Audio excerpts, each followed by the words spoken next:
राधे राधे, हरे कृष्णा। कैसे हो आप सभी लोग? आशा करती हूँ आप सभी परम मंगल में होगे, स्वस्थ होगे, अच्छे होगे। अगर मैं आज आपसे कहूँ ओम नमः शिवाय तो शायद कोई अतिशोक्ति नहीं होगी, क्योंकि ये वीडियो आधारित है मेरे भोले बाबा पर। और आप लोगों को पता है कि सावन का महीना चल रहा है, इनफैक्ट सावन का आखिरी सोमवार आ गया। देखिए ना कैसे अभी हमने कुछ ही दिनों की बात है, सावन के पहले सोमवार का व्रत रखा था, फिर दूसरे सोमवार का व्रत रखा, तीसरे सोमवार का व्रत रखा, और ऐसे ही करते करते दिन कैसे कट जाते हैं पता ही नहीं चलता। सावन का चौथा सोमवार आ गया और चौथे सोमवार पे अगर आपने सावन के 16 सोमवार के व्रत रखे हैं तो आप उद्यापन नहीं करोगे, लेकिन अगर आपने सावन के 4 सोमवार के व्रत रखे हैं, पूरे सावन में केवल सोमवार के व्रत रखे हैं, तो आपको उद्यापन करना बहुत ज्यादा जरूरी है। एक बात मैं आप लोगों को क्लियर कर दूं कि जिन्होंने भी पूरे सावन व्रत रखा है वो पूर्णमासी से एक दिन पहले सावन का उद्यापन कर देंगे, अर्थात पूर्णमासी तिथि से एक दिन पहले। जिन्होंने सावन के सोमवार का व्रत रखा है तो वो सावन के चौथे सोमवार पर उद्यापन करेंगे। जिन्होंने 16 सोमवार का व्रत रखा है वो 16 सोमवार पूर्ण होने के बाद ही उद्यापन करेंगे। तो आज मैं बात करने वाली हूँ हमारे प्रिय महीने श्रावण मास में पड़ने वाले चौथे सोमवार की, अर्थात आखिरी सोमवार की, कि कैसे रखना है व्रत, कैसे करनी है पूजा अर्चना वंदना, कैसे मनाना है भोले बाबा को, क्योंकि अभी ये आपके पास आखिरी मौका है।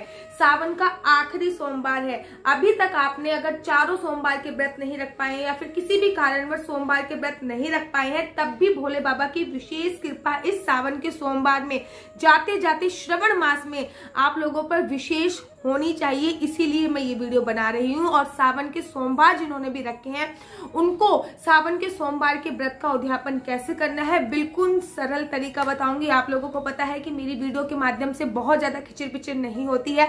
मैं वीडियो के माध्यम से बहुत ही इन शॉर्ट में बताती हूँ और बहुत ज्यादा सिंपल सरल तरीका मैं आपको बताती हूँ। बहुत ज्यादा चीज नहीं बताती कि ये करना है, वो करना है, फलाना करना है, ढिकाना करना है। तो बात कर लेते हैं पॉइंट की।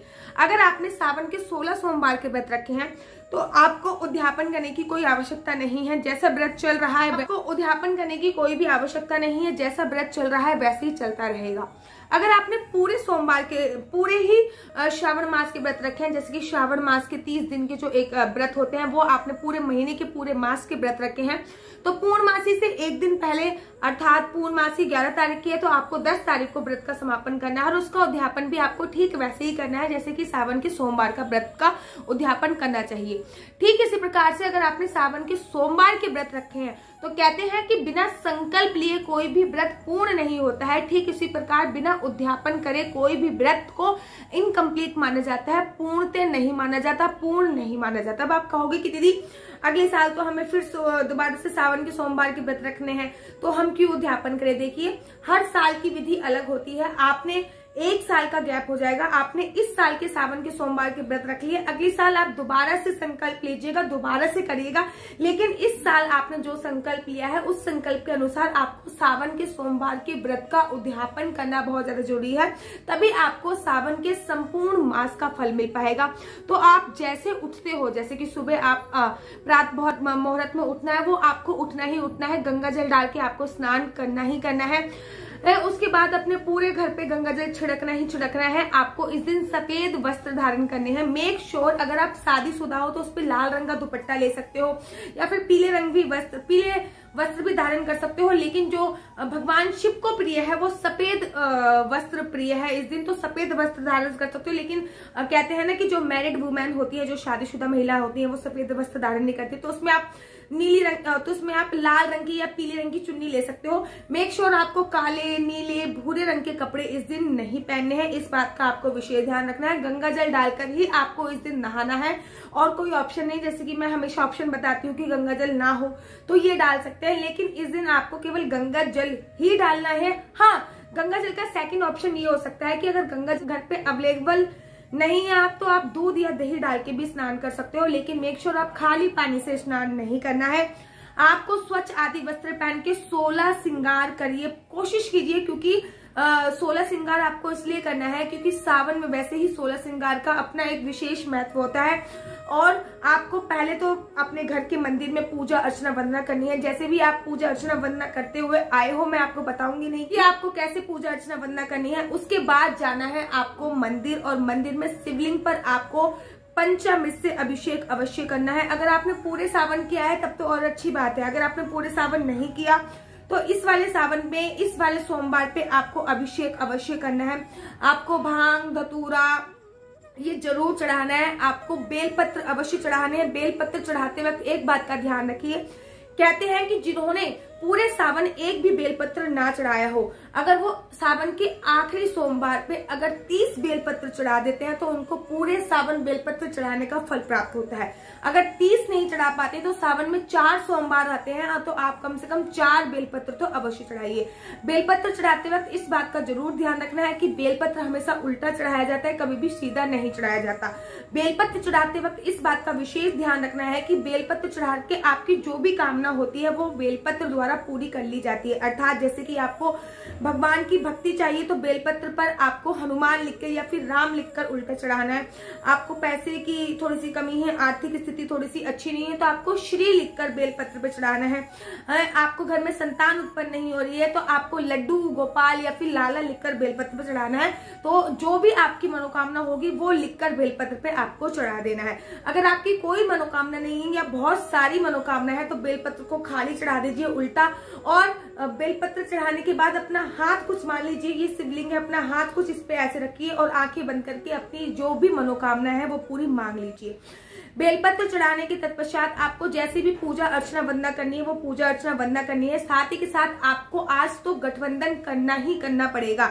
अगर आपकी मैरिड लाइफ में कोई प्रॉब्लम आ रही है, शादीशुदा जिंदगी में कोई प्रॉब्लम आ रही है या फिर आपकी शादी नहीं हो पाई है, आपकी परम इच्छा है कि मेरी शादी हो जाए या फिर लव मैरिज हो जाए, इससे हो जाए उससे हो जाए, और या फिर आपकी मैरिड लाइफ में कोई प्रॉब्लम आ रही है तो आपको माता पार्वती का भोले बाबा के साथ गठबंधन करना है। साथ उसके लिए सूत का धागा आप यूज कर सकते हो या फिर कलावे का भी उपयोग कर सकते हो।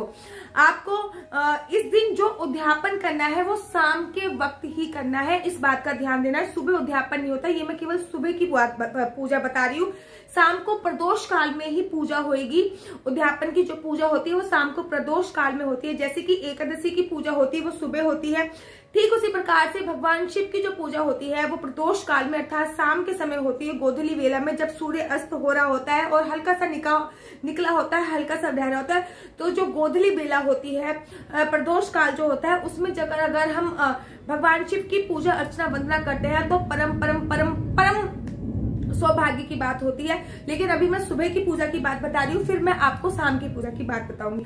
सावन का आखिरी सोमवार है, आपको गठबंधन अवश्य करना है। कार्तिकेय जी के लिए आपको खिलौने अवश्य लेके जाने हैं। अगर संतान प्राप्ति की इच्छा रखते हो तो कार्तिकेय जी के लिए खिलौने अवश्य लेके जाइए। नंदी के लिए खीरा अवश्य लेके जाइए। गणेश भगवान के लिए मोदक अवश्य लेके जाइए। अब आप कहोगे दीदी आपने तो पूरे शिव परिवार की ही बात बता दी। मैंने पूरे शिव परिवार की बात इसलिए बताई है क्योंकि सावन का संपूर्ण महीना न केवल भोले बाबा पर आधारित होता है बल्कि सावन के संपूर्ण महीने में माँ गौरा और समस्त शिव परिवार की पूजा होती है।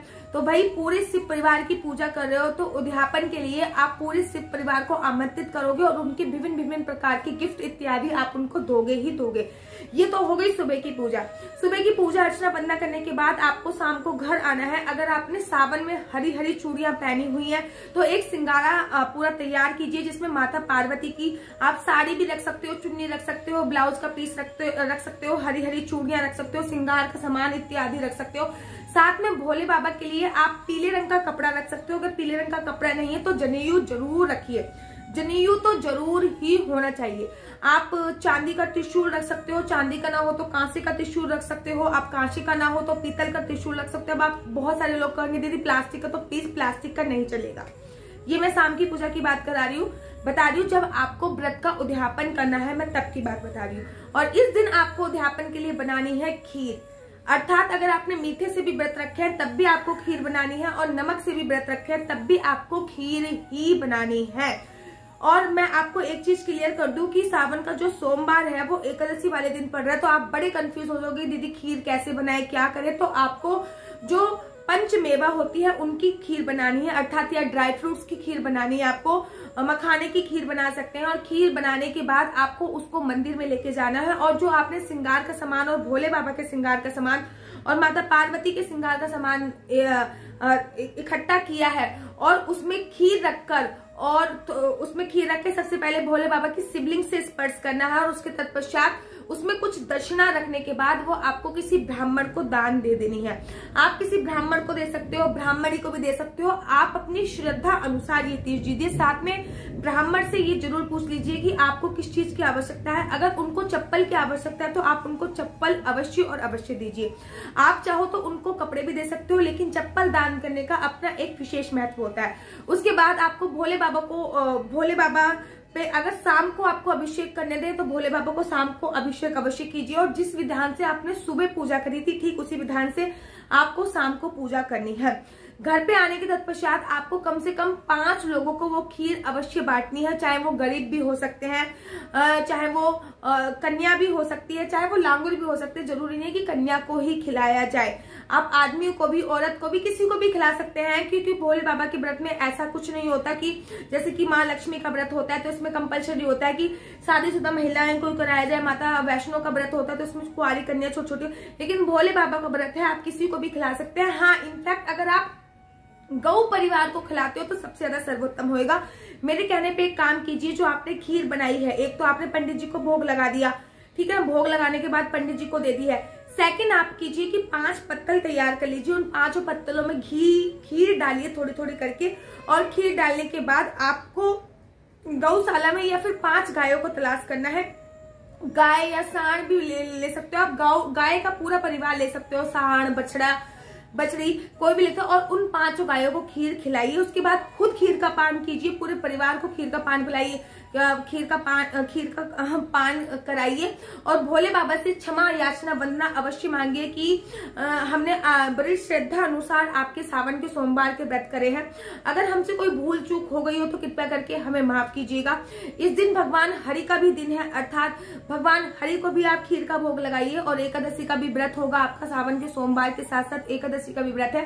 देखिए कितना अद्भुत संयोग बन रहा है कि भगवान हरि और भगवान शिव का एक ही दिन पड़ रहा है। तो इसमें ये जो एकादशी है ये अपने आप में विशेष एकादशी है, जिसकी वीडियो मैं बना चुकी हूँ। एकादशी के व्रत की पूजा अर्चना वंदना आपको कैसे करनी है वो आपको मेरी YouTube चैनल पे मिल जाएगा। साथ ही के साथ बड़े सारे क्वेश्चन मुझसे ये भी याद है कि दीदी अगर हमारे पीरियड्स हैं तो क्या फिर हम इसके बाद वाला जो सावन का सोमवार पड़ेगा, उसके बाद वाला जो सोमवार पड़ेगा उसमें उद्यापन कर सकते हैं? तो मैं कहूंगी नहीं कर सकते, क्योंकि सावन तो खत्म हो जाएगा, फिर उद्यापन कैसे करोगे? तो आप खीर किसी और से बनवा लीजिए, उनको थोड़े से पैसे दे दीजिए और उनसे कहिए कि आप पंडित जी को दे दें, या फिर गाय को तो आप खुद भी खिला सकते हो, पीरियड्स में गाय को आप खिला सकते हो, शिवलिंग पर वही चढ़ा के आ जाएंगी। आपके हिस्से की पूजा कोई और कर देगा और आप उस खीर का पान करके व्रत का आपको उद्यापन करना है। XYZ आपको शाम को प्रदोष काल में खीर अवश्य बनानी है, और खीर बनाने के बाद पहले वो शिवलिंग पे चढ़ानी है, उसके बाद पंडित जी को दक्षिणा के सहित वो खीर दान करनी है, थोड़ी सी सामग्री भी दान करनी है। उसके बाद 5 गाय के जो परिवार है, 5 गाय के परिवार में आपको ये चीजें दान करनी है, खिलानी है। उसके बाद फिर आपको उस खीर का पान करना है, और इस तरीके से बहुत आसान तरीके से आप सावन के सोमवार के व्रत का उद्यापन कर सकते हैं। ठीक उसी प्रकार से अगर आप 1 महीने के व्रत, जैसे कि आपने सावन के 1 महीने के व्रत का उद्यापन करना है, जो कि पूर्णमासी से 1 दिन पहले रखा होएगा, तो इसमें आपको जो भी आपने 1 महीने के लिए अनाज छोड़ा है या जो भी चीज छोड़ी है वो चीज दान करनी होगी। अगर आप चाहते हो कि मैं इसमें भी डिटेल में वीडियो बनाऊं तो मुझे कमेंट कीजिए। और बाकी कैसी लगती है आपको मेरी वीडियो? अगर आपको मेरी वीडियो अच्छी लगती है तो आप अपना YouTube चैनल हरि बोल को लाइक शेयर सब्सक्राइब करना बिल्कुल भी मत भूलिए। तब तक के लिए मुझे दीजिए इजाजत। राधे राधे, हरे कृष्णा, हरि बोल।